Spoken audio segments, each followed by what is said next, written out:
Noong Agosto 15, 1971, sinabi ni Pangulong Richard Nixon na ititigil ng Estados Unidos ang pagpapalit ng dolyar sa ginto.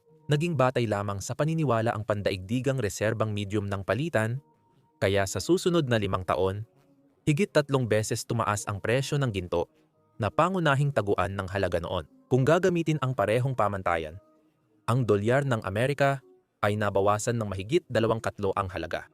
Ang desisyong ito ay naganap bago ang 2 dekada ng matinding implasyon sa United States na may double-digit na pagtaas ng presyo bawat taon. Habang bumababa ang halaga ng dolyar sa pandaigdigang merkado, muli tayong nakararanas ng mataas na implasyon.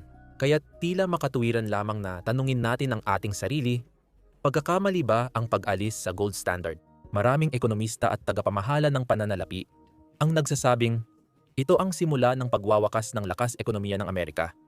Habang ang iba naman ay naniniwalang ito ay kailangan. Nilayan nito ang pera at pandaigdigang ekonomiya mula sa hindi kailangang pasanin. Pagkatapos ng 2008 financial crisis, may panawagan mula sa ilang policymaker na pag-aralan ang posibilidad ng pagbabalik ng gold standard sa Amerika. Habang nahihirapan muli ang mundo sa panibagong kawalang katiyakan sa ekonomiya, mukhang mahalagang pag-aralan ang ideyang ito. Magandang dahilan ito para maintindihan ang kasaysayan ng pag-alis natin sa gold standard at para silipin ang ilang totoong mga kalamangan at kahinaan na madalas hindi binabanggit ng mga tagapagtanggol mula sa magkabilang panig ng mainit na debating ito sa kanilang mga argumento. Ano ang gold standard at bakit ito iniwan?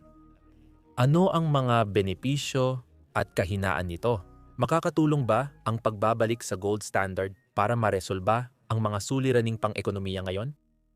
Ang gold standard ay ipinakilala noong 1944 matapos ang ikalawang digmaang pandaigdig, kasabay ng Bretton Woods System.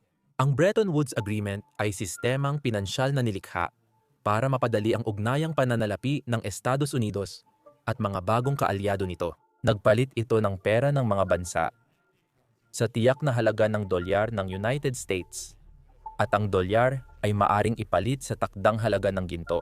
Dahil dito, naging parang suportado ng ginto ang pera ng mga kasaling bansa kahit hindi na nila kailangang mag-imbak ng maraming reserbang ginto. Ang dolyar ng Amerika ay hindi direktang mapapalit sa ginto sa bansa. Para lang ito sa banyagang kalahok, hindi sa karaniwang Amerikano. Maayos namang gumana ang sistemang ito at tiyak na nagbigay daan ito sa antas ng pandaigdigang kalakalan na hindi maiisip noon. Pero syempre, nagkaroon din ng mga problema. Ang mga pera ay parang nagsisilbing shock absorber para sa international na kalakalan. Kung pababayaan lang silang gumalaw ayon sa sarili nilang galaw, natural na tataas at bababa ang halaga ng mga ito, habang ang mga ekonomiyang kanilang kinakatawan ay dumadaan sa mga panahon ng pag-unlad at pagbagsak. Kung ang isang ekonomiya ay dumaan sa matinding pagsubok, ang pera nito ay mawawalan ng halaga sa mga pamilihan ng palitan ng pera. Ang pagbaba ng halaga ng pera ay nagpapalakas sa export at tumutulong sa lokal na industriya. Kung maganda ang ekonomiya, tataas ang halaga ng pera at magkakaroon ng oportunidad mag-invest sa ibang bansa na makakatulong din sa kanilang pag-unlad. Kung nakapirmi ang halaga ng pera, hindi magagawa ng self-correcting na puwersa ang tungkulin nito at mabilis na mawawala sa kontrol ang mga ekonomiya. Ang United States sa Bretton Woods System ay natatangi dahil ang pera nito ay nakapeg sa ginto at iba pang pera. Sa floating model, tumataas ang halaga ng dolyar pag maganda ang takbo ng United States. Pero hindi ito nangyayari sa peg system at nagawa ng ibang mga bansa na samantalahin ito sa pamamagitan ng pag-iipon ng mga dolyar ng Amerika sa mas mababang halaga kaysa sa tunay na halaga nito ngayon. Maliit na kapalit ito para matiyak na dolyar ng Amerika ang pandaigdigang reserba na nagdala ng malaking benepisyo kaysa sa kaunting gastos ng pag-imprenta ng pera. Pero masama ay nung nagbago ang sitwasyon. Ang mataas na antas ng pangungutang para pondohan ang digmaan sa Vietnam, kasama ng iba pang mga suliraning panloob, ay nagresulta na hindi ganoon kaganda ang kalagayan ng ekonomiya ng Amerika pagdating sa huling bahagi ng dekada 60. Karaniwan, ibig sabihin nito ay bababa ang halaga ng dolyar ng Amerika. Pero kung hindi malaki ang pagbaba, hindi ito malaking problema. Gaya ng nakita natin, pwedeng makatulong ito sa export ng Amerika laban sa kaguluhang pang-ekonomiya. Pero dahil sa pegged rates, hindi ito nangyari. Napansin ng ibang bansa sa Bretton Woods na mataas ang halaga ng dolyar kaysa sa tunay nito. Siyempre, ayaw nilang ipagpalit ang sarili nilang pera sa dolyar ng Amerika habang sobra ang halaga nito. Pero may isa pa silang opsyon.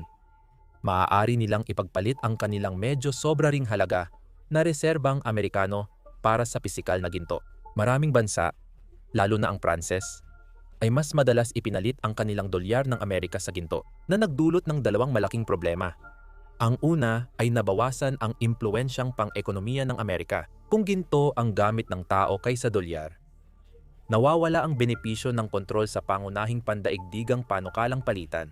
Mas malaking problema, kulang ang ginto ng Amerika para mapunan ang mga paglilipat na ito dahil may dalawang pangunahing uri ng gold standard. Una, ito siguro ang naiisip mo kapag narinig ang gold standard. At iyan ang sistemang kung saan may sapat na ginto na nakaimbak sa isang vault kahit saan para matubos ang bawat dolyar na umiikot sa ekonomiya. Kahit pa magpasya ang lahat na tubusin ang kanilang pera ng sabay-sabay.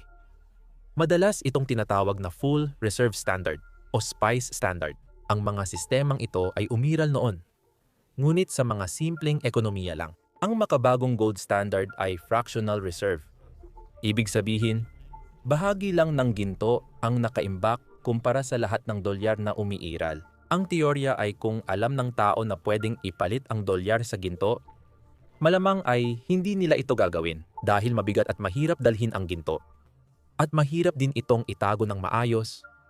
Ang fractional reserve gold standard ay madaling malagay sa parehong uri ng panganib, gaya ng fractional reserve banking system. At iyon ay, kapag nagsimulang matakot ang mga kalahok na baka hindi sapat ang ginto para sa lahat, magmamadali silang bawiin ito ng sabay-sabay, na magdudulot ng sitwasyon kung saan talagang hindi sasapat ang ginto para sa lahat. Sa ngayon, hindi naman marami ang pinapalit ng Pransya na United States dollars, kaya hindi ito problema sa maikling panahon. Pero kung sakaling questionin ang palitan na ito, maaaring gumuho agad ang sistema sa isang mapaminsalang paraan.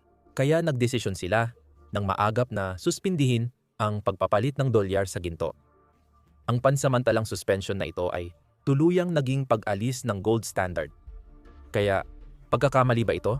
Ano ang epekto ng gold standard?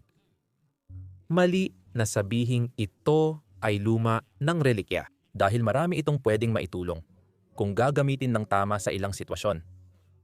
Siguro ang pinakamalaking gamit nito ay kung paano nito pinapasimple ang kalakalan sa ibang bansa. Ang ginto ay isang elemento na isa sa pinaka-napapalitang bagay sa mundo. Ang halaga ng bawat gramo nito ay pareho saan mang panig ng mundo. Maaaring tunawin at hubugin muli ang ginto, ngunit isang gramo pa rin ito. Dahil dito, kung ang dalawang bansa na parehong nasa isang nakapirming gold standard ay gustong makipagkalakalan sa isa't isa, magagawa nila ito ng walang takot na ang alinman sa kanilang pera ay magiging mas mataas o mas mababa ang halaga habang isinasagawa ang kanilang negosyo. Sa teorya, posible pa rin ito sa mga pegged na pera na walang anumang pinagbabatayan. Pero may likas pa ring panganib na kahit anong gawin ng gobyerno, maaaring bumagsak pa rin ang halaga ng kanilang pera sa foreign exchange markets. Hindi ibig sabihin na mas maganda ang kalakalan dahil mas madali ito. Tandaan, mahalaga ang pagbabago ng halaga ng pera sa pandaigdigang kalakalan.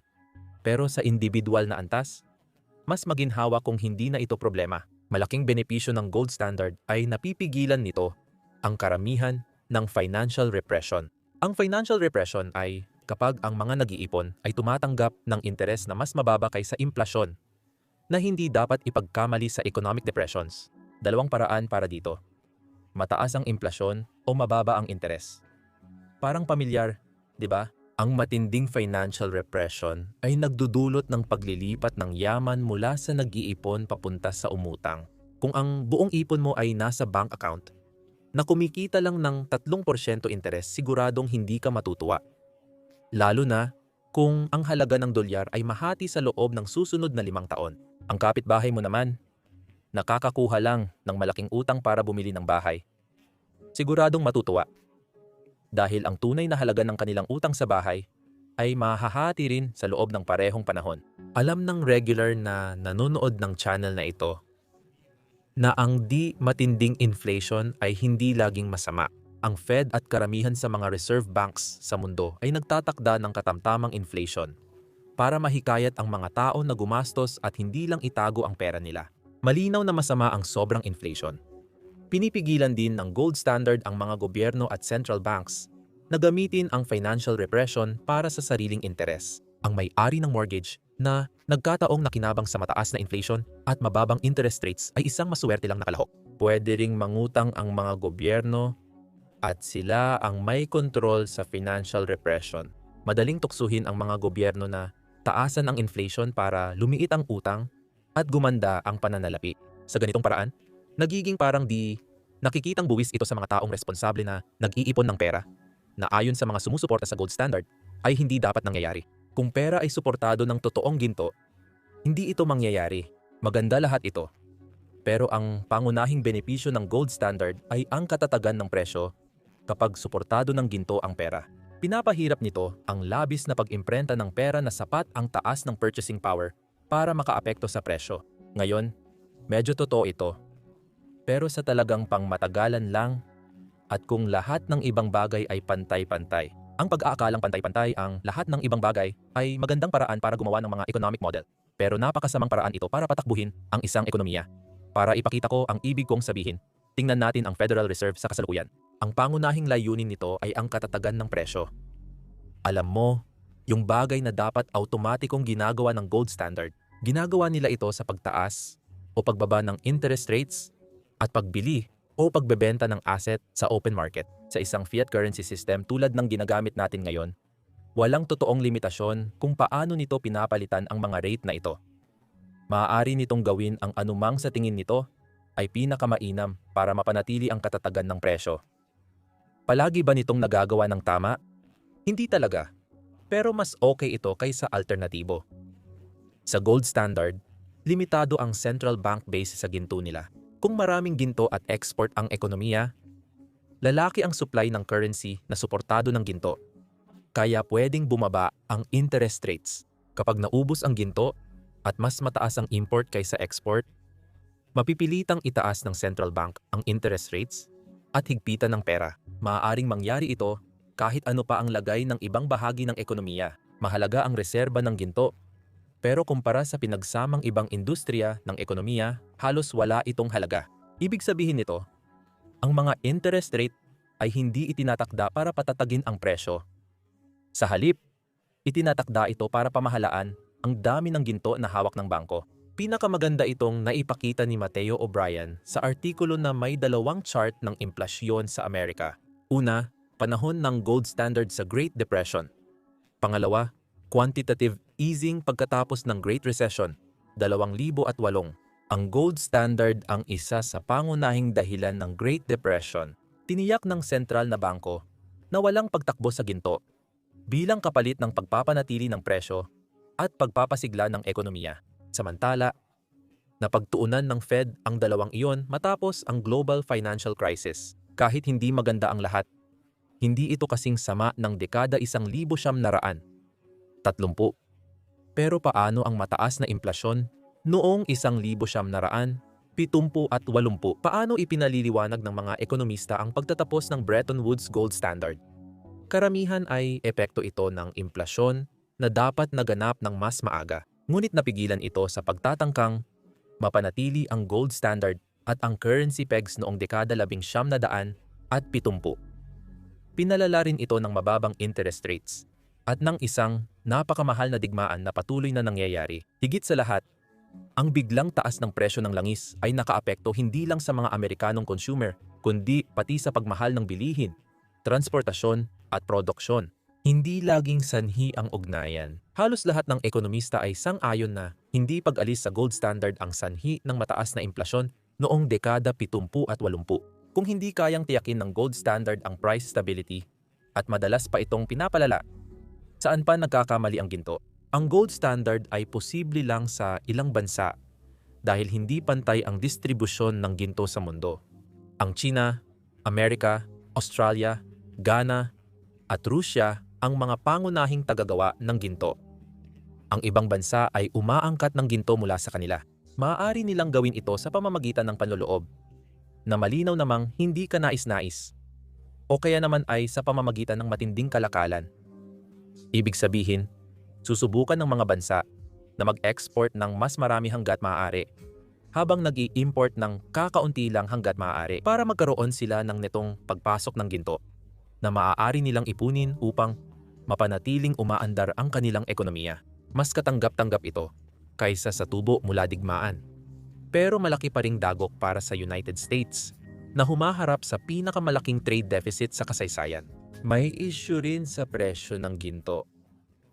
Para magpatupad ang United States of America ng sistemang suportado ng ginto, gaya ng gusto ng mga taga-suporta ng gold standard, kailangang tumaas ang presyo ng ginto. Hindi sapat ang ginto para suportahan lahat ng dolyar sa merkado ngayon. Kung magpapatupad ang United States ng sistemang suportado ng ginto na hindi ayon sa market value, maaaring samantalahin ito ng mga arbitrager at ipalit ang dolyar sa ginto. Dalhin ang gintong iyon sa ibang bansa, ibenta ito kapalit ng euro o kung ano paman, at pagkatapos ay ipagpalit ang mga euro na iyon para sa mas maraming dolyar kaysa sa orihinal nilang hawak. Hindi magtatagal at babagsak ang sistemang ito. Mas praktikal ang fractional reserve gold standard dahil bahagi lang ng ginto ang kailangan itabi ng bangko para ipalit sa dolyar. Pero kahit dito, dapat pa ring tumaas ang presyo ng ginto. Ano ang silbi nito? Imbes na magtiwala sa fiat currency, kailangan mo na ngayong magtiwala sa Fed para iwasan ang bank run. May isa pang issue ang ginto sa ekonomiyang lumalago. Habang lumalaki ang ekonomiya, dapat ding tumaas ang supply ng pera. Kung mas malaki ang ekonomiya, mas marami itong produkto at serbisyo. Kaya kailangan din ng mas maraming pera pambili. Talagang tinalakay namin ito ng mas malalim sa aming video tungkol sa recession noong nakaraang linggo. Kaya ayokong ulitin masyado dito. Pero kung hindi papayagang lumago ang supply ng pera kasabay ng paglago ng ekonomiya, may dalawa kang posibleng kalabasan. Una ay deflation, na masama sa maraming dahilan. Panoorin ang video namin noong nakaraang linggo para sa paliwanag. Ang limitadong supply ng pera ay pumipigil din sa paglago ng ekonomiya. Kung ang supply ng pera ay nililimitahan lang sa kung ano ang hawak ng central bank sa kanilang vault, maaaring kulangin ang likididad na umiikot para suportahan ang tunay na paglago. Karaniwan nating iniisip na ang panahon matapos ang digmaan ay gininto ang panahon ng ekonomiya ng Amerika, na tumapat sa panahong nasa gold standard ito. Pero kung titingnan natin ang datos, sa loob ng 20 taon mula 1,900 at 51 hanggang 1,900 at 71, halos tumriple ang laki ng ekonomiya ng Amerika mula sa gross domestic product na 336 bilyon hanggang mahigit 1.1 trilyon. Sa loob ng 20 taon mula 1,971 hanggang 1,991, tumaas ito mula 1.1 trilyon hanggang 6.1 trilyon, halos 6 na ulit. Ito ay sa kabila ng katotohanang mas mahirap ang kalagayan ng ekonomiya noong dekada 70 at 80. Nawala na sa Amerika ang bentahin nito bilang tanging industrialisadong bansang hindi winasak noong ikalawang digmaang pandaigdig.